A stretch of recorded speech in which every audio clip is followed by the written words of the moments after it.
The government says the savings bank undergoes compliance audits by PwC, which has more experience and expertise than Mr Sacramento. It claims that allowing him to re-audit the bank would make no sense and give rise to a public loss of confidence in the standards of the savings bank's compliance. What's more, the government claims Mr Sacramento did not have the authority to perform a compliance audit on the savings bank, and that he acknowledged this himself in correspondence with the former financial secretary.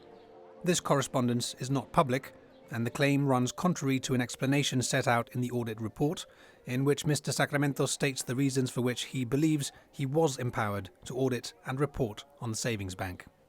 He refers to Gibraltar's constitution, which states that the public accounts of Gibraltar and of all courts of law and all authorities and officers of the government shall be audited and reported on by the Principal Auditor,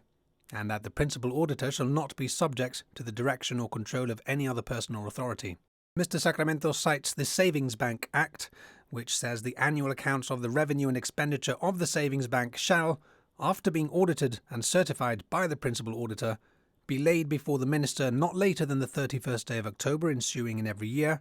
and be published in the Gazette.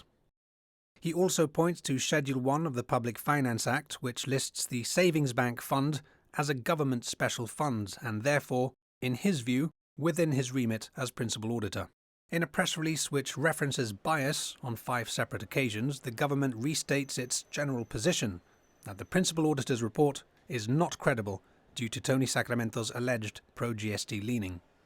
The accusation of bias forms the basis of the parliamentary motion submitted today, which proposes a failure of independence in the report.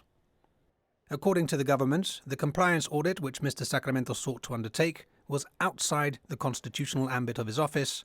and that he has acted unfairly, improperly, and in full knowledge that he lacked the powers which he tried to employ.